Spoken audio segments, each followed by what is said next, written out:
morning. Welcome to the morning coffee. I'm at someone else's place today, and I'm glad you joined me today because I'm here with a friend who I have not seen for actually a very long time, like most of the people I'm catching up with lately. But Chris, we're at your place today. Yes. And you've got something really different for us today. We do, yeah, nice. Tell us before you go, what are we doing today? We are doing it's more a summer kind of coffee, a light something, which you'd normally do with like a cold brew. Okay. And it's called a tonic bomb. Oh, nice. But at the moment I can't drink tonic water, so I've adapted it with lemonade and a bit of lime in it. Beautiful. Oh, come on. And yeah, it's just a nice refreshing drink on a spring summer day. Oh, beautiful. Yeah, well, sounds good. Let me just sit back and watch you do it. So go for it. Tell us what you're doing as you go through. Yeah, so this is my machine. It's a little, when we came back from overseas, I had a tight budget. So so picked up this machine. It's at $350. Yeah. And I thought, let's see how it goes. You know, and so I love it. It makes great coffee. Yeah. My only thing is the grinder is quite manual. So I had a Breville before. You could set a timer on it and know exactly how much you're grinding. So in lieu of that, I use the scales. Oh, well, that's always a bit more accurate. I found even mine, which I've adjusted the other day, I weighed it for the first time in probably a couple of weeks. And rather than it being 18 grams, it was 16 grams. It was like, oh, what's going on here? So so this is, so coffee is something that I've it's been a hobby for a long time. And you might be better at it than me, mate. No, it's, I've seen your techniques lately, mate, and they're not that good, my techniques. Come on, you're being too kind. And so it's just something that, you know, distraction from work and just making the coffee and getting it just right. Yeah. So need to work on the latte art. I need to work on that too. You know, I'm not really an expert. So you got good tamp technique too. Yeah, that's over the years I actually had a friend who he's pedantic about his coffee, and he actually roasted his own beans as well. Oh man! And so he would. Firstly, he wouldn't let me make my own coffee at home. He'd come and make it for me because he's like, no, it has to be done this way. I'm like, yeah, whatever, mate. If you want to make me a coffee, go for it. And the other thing was he would, be quite specific about the roast and, so over the years you kind of pick up little things that. Yeah. Yeah. So. Well, you and I have a mutual friend. You would have seen Darren's video. Yes, yeah, we caught up with Darren. Yep. Yeah, he has good coffee too. He does, yeah. So Daz and me, we obviously go to church together, and so we talk about coffee. And so he's put me onto Inglewood. Yeah, so is that what you're using today? That's what I'm using. So I'm using some Inglewood beans. There you go. And I just got this gadget in the Black Friday sales. I've got one of them in Bali. So these are cool. So for those who would have seen I did a cold brew video in Bali. This is really a cool way for you to do it at home. Really easy. You can check out my video, but it's different blends. But basically, you just grind up the beans, and that's probably the hardest part, getting the right consistency of the beans. Put them in here, get the water in there, sit this in the fridge, and then the brewing time is really up to you. I'm 21 hours generally, and I use the 1 to 10 ratio. So every 10 grams of coffee, I've got 100 mils of water. So that's what I use, and this is a really good way to do cold brew coffee. Easy, yeah. And I actually cheated with the grind because I ordered some filter for cold brew and told them to grind it for cold brew. So it is the hardest thing. Like that's the one thing I found trying to get my recipe. So what are we doing now? I got ice. So it's a double shot that I put into obviously 2 glasses. Top it up with ice. Yep. So I'm topping it up actually quite a bit of ice because obviously the shot is hot, and the ice gets out of there. Beautiful. See, I bet you didn't expect this morning when you tuned in. I think a few people might try this summer. I'm going to have to try this. Yeah, and if you can get the cold brew, it's a lot easier because obviously you don't have to pull the shot. You just take it out of your fridge. And mix it up. So, do you like a lot of ice or? Oh, go for it. All right, and then we drop a bit of lime in there. Oh, come on. just to give it a bit of. Now this is looking summer. And then top it up with lemonade. Ah, so this is your twist on it. This is my twist. Just a bit of tonic water is a very good alternative. Not an alternative, actually, that's the original. Yeah. Yeah, and or soda water. So. Wow, this is going to be good. I am definitely going to have to try this one. I've had a few people ask me about my cold brew. I actually am considering maybe making some and making it available to people, but I've got to actually source the beans. Yep. So when I made it in Bali, I had a single origin Kintamani bean. And so I know what the recipe is with that bean. I know what grind I had, all those sorts of things. So coming here, I've got to source obviously a single origin bean similar to the one I had there. And also, go through all the process of refining it to get it to taste how it was. Yeah. So, but we'll get around to that. Anyway, we're just going to reset and we're going to have this coffee. So we'll be back in just a minute. A few moments later. Well, that was quick, wasn't it? Well, we're back because we're going to try this. So I've been hanging to try this. Yeah, so go for Chris, this looks amazing. Yeah, it's I should have used a bigger glass, actually. It's probably nice. But this time of the day. Hey, why not? Wow, you can really, the coffee taste is really there, yeah? Yeah. And that tartness from the lime and lemon just gives that kick. It's like you could... That's good. You got to try this one. You got to try this. It's a good summer one. So, mate, I'm going to have to try this. The tonic water would be interesting. Obviously, this has got the lemonade in it. Yeah. But I have had it with the tonic water, and it is nice. It is really nice. It's just that I can't have it. So Yeah. the quinine affects me. So. yeah. So let's catch up with you. What have you been doing with yourself lately? So I've just been busy with work. This year especially has been obviously quite different. Yeah. Not what we planned altogether. Working at home.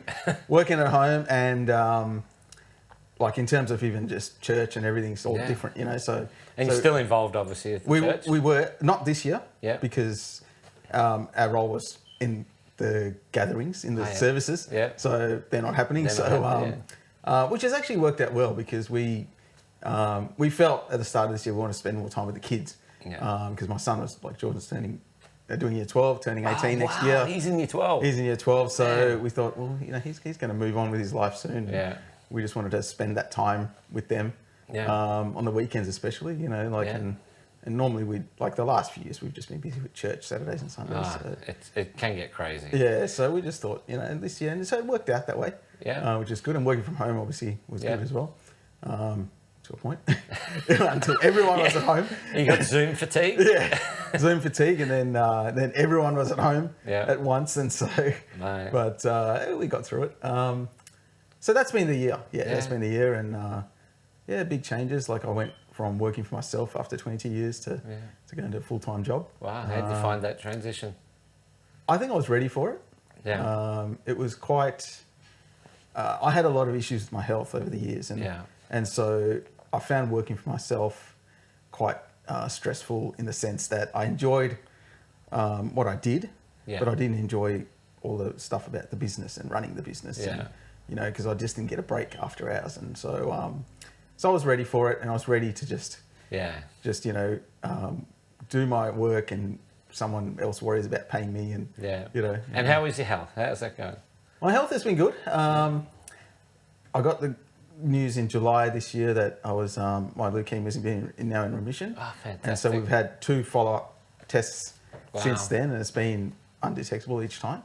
That's really so that's really a huge thing because it's been 15 years that we've been waiting for that. Mate. So well, I actually went yesterday because I've got to get an MRI because I've got a spike in my PSA for prostate. So I had the all clear. Like when I say all clear, I had a biopsy last year that came back all clear, but it spiked again. So so not that I'm anywhere near that, but it's like I understand the stress even around that. Yeah, what's happening, and I mean, for me, it was just even going back last year, and I mean, for you, it'd be such a different level just getting the all clear. But I remember leading up to my biopsy, I wasn't that stressed. It was like, okay, this is going to be dealt with, blah, blah, blah, all that sort of stuff. But then going through it and getting the result that it's clear, I couldn't believe the actual relief. The relief sort of surprised me, you know, because I didn't think I actually was stressing about it that much. I can't imagine what that's going to be like for you. But you don't realise it's in the back of your mind, you know, and I think we find ways to sort of push it back and just get busy with other things. But so leukemia's good, and I had then we were overseas last year, so 2018 we moved to Sri Lanka. And that was good. Like, you know, everything was going fine until I had some issues with my kidneys, and then they literally just tanked over 8 months. Wow. So my kidney function got down to 4%, and literally doctors like, well, you've got to do something now, or if you want to do it in Melbourne, I don't think an airline will take you, but you have to act now. You know. Wow. So you had to uproot the whole family. Uproot the whole family. Literally, the doctor told me that on Thursday, and on Monday we were on a plane back. So Monday morning we had to tell the school, you know, this is what we're going, and what can you do, like in terms of remote learning, and so. And I mean, we were talking about, do we leave the kids with the grandparents? Because you got family, so my in-laws are there, so we're like, do we leave the kids? Do we take the younger ones? You know, what do we do? Like, it was a big decision, and I'm sick. I can't walk. I'm in a wheelchair, and you know, so it was on, you know, my wife to try and coordinate this whole thing, and so it was a big thing for us to try and get across at a drop of a hat, and literally it landed one night, next morning at the emergency, and that's crazy.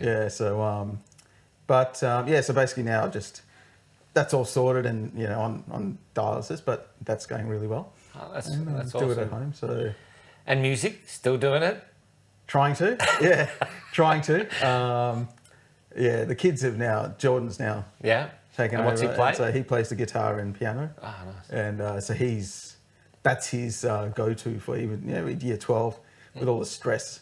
He'd spend hours just, you know, on the guitar and singing, and so the kids are now doing it, and I was, you know, I was playing at church until obviously we stopped. But it is something I find very healing.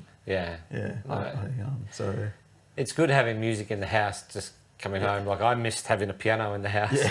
And then, because when we got back here, we did have a piano, but it was with some friends. And finally, when it came back into the house, not only for me, but hearing my kids get on it and play. Just hearing that. I mean, Mum's piano ended up here recently, and you know, you might even muck around on it. But just hearing that, you know, and it just brings back a whole lot of memories as well. And so, but I've been spending a lot of time listening to music and just exploring different, like, you know, I like a lot of jazz, and I've been listening to a lot of more 80s stuff. I don't know. It's just, I think sometimes you go through this, or my wife said midlife crisis, but you go through this whole you reminisce. Reminisce.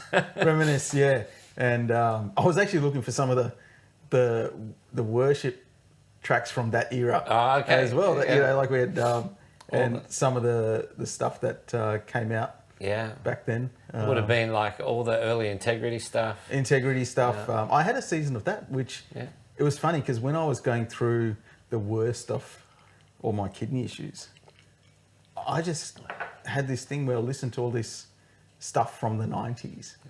And it just, I don't know, it just took me to a place where I'm like, this comfort. I don't know what it was, but it was this reminiscing of, there's so many memories attached to music. There are times of your life. I remember songs by moments in my life. Like, me and a mate used to have this competition about what year did this song come out. Like, when we'd hear a song, it's like, okay, what year? And we'd have to think. And generally, trying to recollect the year was always based on an event. Okay, what was I doing at that time? What was happening? So I think, it helps because you remember things fondly. I mean, things weren't necessarily better. No. But you remember things so fondly. I think definitely, like, you know, you think, oh, in my late teens and early 20s, I just didn't have a care in the world. Like, you know, you just did. So. Well, it's been so awesome catching up with you today. It's been too long, but now, I mean, that's been my problem. You're in the neighbourhood now. I am in the neighbourhood. But because I come to your place and you've made me this amazing, like, I don't know what summer. What we call it? The summer it's a coffee. Coffee cocktail. We got Coffee cocktail. A mocktail. There we go. Yeah. Well, Gianni and the guys at Java Lima Coffee. So, Gianni, I know you're out there. You always watch. Thank you. But this is a gift from the Java Lima guys to you, and it's some beans. You can try them. That's a blend, one of their blends, and so that's a little gift to you. So when you want to make a bit of a change, chuck those in. See what you think of those. But thank you for inviting us to your house today, Chris. Thanks, Adrian. Thanks, Gianni. Yeah. Look down the camera there. You can thank him. So, but you know what I always say at the end of my videos? Do you know what I always say? Life's too short for bad coffee. That's right. Yeah. So, get yourself a good coffee. Get yourself a good coffee. Get yourself a good summer coffee. Yeah. And have a fantastic day. And I'll see you tomorrow. Cheers, mate. Cheers, mate.